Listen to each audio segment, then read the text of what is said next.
Hi Chetan గారు. Hello madam. Chetan గారు, ఈ మధ్య కాలంలో ప్రెషర్ కుక్కర్‌లో కుక్ చేసుకుంటే ఆల్మోస్ట్ లైక్ ఒక కేస్ అయితే రీసెంట్‌గా చనిపోయిన కేస్ కూడా మనం చూసాం. కంటిన్యూస్‌గా అల్యూమినియం ప్రెషర్ కుక్కర్‌లో కుక్ చేసి రైస్ పెడుతుందంట ఆ భార్య ఆ భర్తకి. ఎందుకా అని ఆరా తీస్తే డయాగ్నోస్‌లో తేలింది ఫైనల్‌గా దీనివల్ల అని చెప్పి. అంత డేంజరస్సా?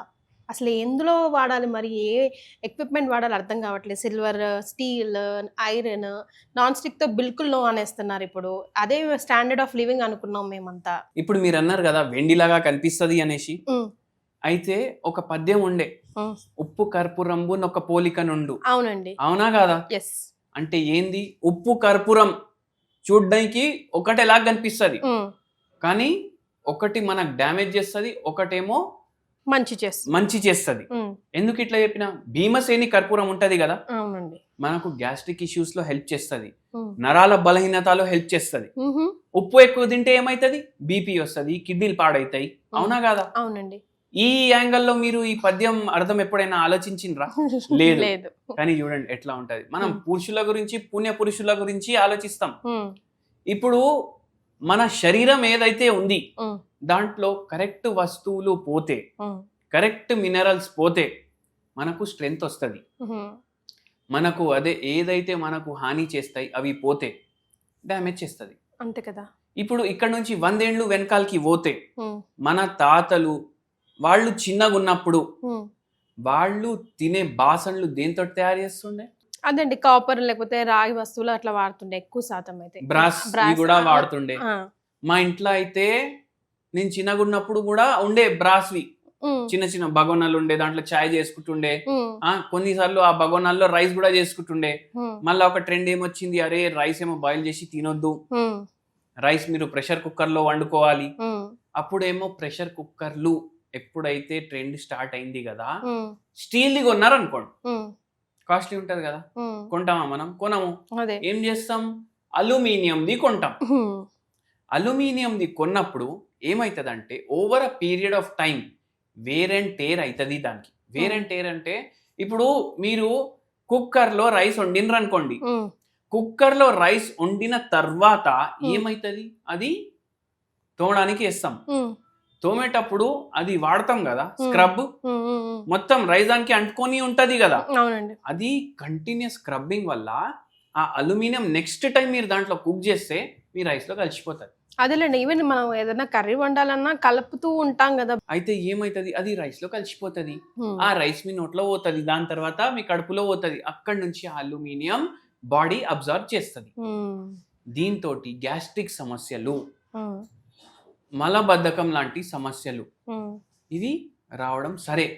కొందరు నరాల నొప్పి ఉన్న పేషెంట్లు నా దగ్గర వచ్చి, సార్ నా అరికాల్లో మంటలు ఉన్నాయి, ఎవరో సూదులు తీసుకొని గుచ్చుతున్నారు. ఫుల్ ఆఫ్ పెయిన్ గదండీ! అది ఒక్కొక్కసారి ఎందుకైతుంది తెలుసా, హ్మ్. ఈ అల్యూమినియం తోటి తయారు చేసిన బాసన్లో వండుకోవడం వల్ల కూడా వస్తుంది. ఓహ్! L4 L5 S1లో ప్రాబ్లం ఉంది సార్ నాకు నరాల్లో, హ్మ్. ఎక్స్రేలో వచ్చింది, ఎంఆర్ఐలో వచ్చింది హ్మ్. అనేసి అంటారు కదా, హ్మ్. అది కూడా వస్తుంది. నాన్ స్టిక్ కూడా అంతేనండి నాన్ పరిస్థితి? స్టిక్ మీద అయితే ప్లాస్టిక్ ఉంటుంది, నాన్ స్టిక్ ఉంటుంది కదా, దాని మీద టెఫ్లాన్ కోటింగ్ ఉంటుంది. ఓకే. ఇది ఒక టైప్ ఆఫ్ ప్లాస్టికే అనుకోండి మీరు. హుహుహుహుహు. ఆ టెఫ్లాన్ కోటింగ్ ఉన్న నాన్ స్టిక్ ప్యాన్ మీద మీరు దోశ వేసుకుంటారు కదా, హ్మ్. దాని తర్వాత ఆ దోశ తీయడం ఈజీ ఉంటుంది, కానీ వాడు దానికి వుడెన్ స్పూన్ ఇస్తాడు. హ్మ్. బై మిస్టేక్ ఆ రోజు అది దొరకట్లేదు, మీరు స్టీల్ దాంతో తీయడానికి పోతే టెఫ్లాన్ కోటింగ్ కూడా తినేస్తారు మీరు. ఓహ్! అవునండి. కొంచెం కొంచెం బ్లాక్ ఎళ్ళిపోతా ఉంటది over a period of time. వెళ్ళిపోతుంది కదా, దాని అర్థం ఏంటంటే అది మీ కడుపులో పోతుంది. ఓహ్! 30 లక్షల సంవత్సరాలు అది భూమి కింద పెడితే అది డిగ్రేడ్ అవుతుంది. సో, అయితే మనకు తెలియకుండా ఎంత కన్జ్యూమ్ చేసుకుంటున్నాం. ఎంత కన్జ్యూమ్ చేస్తున్నాం మీరు చూడండి. హ్మ్. అల్యూమినియం వాడు ఏం చేస్తాడు, అరే నాన్ స్టిక్ ఉంది అల్యూమినియం రాదు అనేసి దాని లేయర్ అంటేసి ఇస్తాడు, హ్మ్. గది కూడా పోతుంది. జనరల్‌గా మనం అనుకుంటాం లైక్ ఏం బ్యాడ్ హ్యాబిట్స్ లేవు, సడెన్‌గా సిక్ అయ్యాడు ఎందుకు అనుకుంటాం. కానీ ఒకవేళ ఇది వాళ్ళ బాడీకి పాయిజనస్ అయితే అది వాళ్ళ ట్రిగ్గర్ బాడీకే చేసినట్టే. కాదు, ప్రతి ఒక్క మనిషి బాడీకి పాయిజన్ అది. Of course. మీరు పాయిజన్లో వండుతున్నారు, వండే ఆహారాన్ని కూడా పాయిజన్ లాగా తయారు చేస్తున్నారు. Oh my gosh! మళ్ళా దానిపైన ఏంది అంటే మీకు ఒకటి చెప్తాను. హ్మ్. ఇప్పుడు హోమియోపతి వైద్యం ఏదైతే ఉంది కదా, హ్మ్. దీంట్లో ఒక మెడిసిన్ ఉంటుంది. హ్మ్. ఆయుధంని కోయాలి అంటే ఆయుధం వాడాలనా లేదా? అవునండి. ఇప్పుడు అల్యూమినోసిస్ ప్రాబ్లం అంటారు దీన్ని. హ్మ్. ఇప్పుడు ఈ అల్యూమినియంలో వండడం వల్ల గ్యాస్ట్రిక్ సమస్యలు, మదబద్ధకం, నరాల నొప్పులు, మెడ నొప్పి, చేతుల్లో తిమ్మిర్లు, అరికాలు మంటలు, నిల్చుంటే ఏమో ఎక్కడ పడిపోతాననేసి భయం, అరికాలు కింద స్పర్శ వస్తలేదు అనేసి మన పేషెంటే చెప్పిండ్రు కదా, హ్మ్. ఇట్లా గుచ్చుతున్నట్టుంది ఏదో సూది అనేసి. ఆ పేషెంట్కి కూడా ఇచ్చినాము. ఆ హోమియోపతి మెడిసిన్ పేరేంది తెలుసా? హ్మ్. అలుమినా. ఓకే. అలుమినా మందు పేరు. హ్మ్.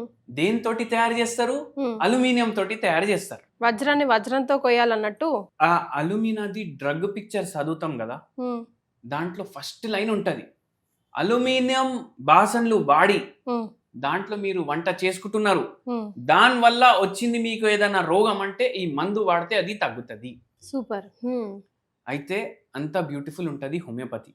ఈ పేషెంట్కి ఆ మందుతోటి చాలా వరకు తగ్గింది, కానీ అయినా ప్రకృతికి అది టోటల్గా సెట్ అవ్వాలి. హ్మ్. అదేలే. అంత సెట్ అవ్వలేదు అనేసి మళ్ళా తర్వాత వేరే మందు ఇచ్చినాక పూర్తిగా ఈ నరాల ప్రాబ్లం తగ్గింది.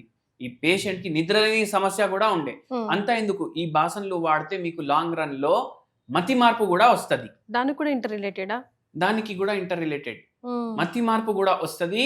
మళ్ళా దానిపైన ఏంది అంటే అల్జైమర్స్ లాంటి రోగం కూడా వచ్చే ఛాన్సులు తరాలు తరాలు పెరిగిపోతుంది. ఇంత మటుకు చెప్పారు కదా చైతన్య గారు.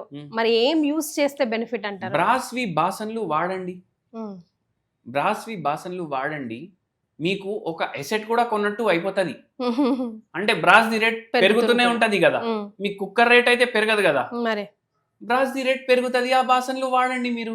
ఓకే. తొందరగా గరం కూడా అయిపోతుంది. ఇప్పుడు మీరు చాయ్ తయారు చేసుకోవాలనుకోండి, హ్మ్. అల్యూమినియం ఎట్లా గరం అవుతుంది తొందరగా, హ్మ్. దానికన్నా తొందరగా తొందరగా ఫెయిల్ అవుతుంది. ప్లస్ మీ బాడీలో కాపర్ కూడా అవుతుంది. Which is good for health. Essential mineral మన బాడీకి, కరెక్ట్. అది కూడా పోతుంది. అండ్ బ్రాస్వి మీరు బాసన్లు వాడడం వల్ల మీకు మలబద్ధకం లాంటి సమస్యలు, మీ మెమొరీ ఇంప్రూవ్ అవుతుంది, మీకు మోకాలు నొప్పులు, నడుము నొప్పిలో కూడా కొద్దిగా మార్పు కనిపిస్తుంది లాంగ్ టర్మ్ మీరు వాడితే. రైట్. 2 రోజుల్లో ఏం కనిపించదు. అదేలేండి. అయినా కిరాయికి తెచ్చుకొని ఎవడు వాడుకోరు, ఒకసారి కొన్నాక వాడు వాడుతూనే ఉంటాడు. అంతే కదా. అవునా కాదా? అవునండి. అయితే ఇట్లా మీరు చిన్న చిన్న మార్పులు చేసుకోండి. కుక్కర్లు వాడితే మీరు స్టెయిన్లెస్ స్టీల్ కుక్కర్లు వాడండి. ఎందుకు, ఇప్పుడు మనం అనుకుంటాం మనం బాసన్లు ఏవైతే తయారు చేస్తారు కదా, అవి కూడా కలుస్తాయి మన ఫుడ్లో. ఇప్పుడు ఇంకోటి చెప్తాను మీకు, కుండలో మనం ఏదైనా కర్రీ చేసుకున్నా, కుండలో సాంబార్ చేసుకున్నా, దాని టేస్ట్ వేరే ఉంటుందా కాదా? ఎగ్జాక్ట్లీ. దాని టేస్ట్ కూడా వస్తుంది, అది స్మెల్ వస్తుంది. అదే సేమ్ కాన్సెప్ట్ ఇక్కడ అప్లై అవుతుంది. మీరు ఏ వస్తువులో వండుతారో దాని పార్టికల్స్ మీ ఫుడ్లో కలుస్తాయి. ఇది దృష్టిలో పెట్టుకొని నెక్స్ట్ టైం మనం ఏం చూస్ చేసుకోవాలా అనేది వైజ్గా చూస్ చేసుకోవాలి. అంతే కదా చైతన్య గారు? Right. Thank you so much.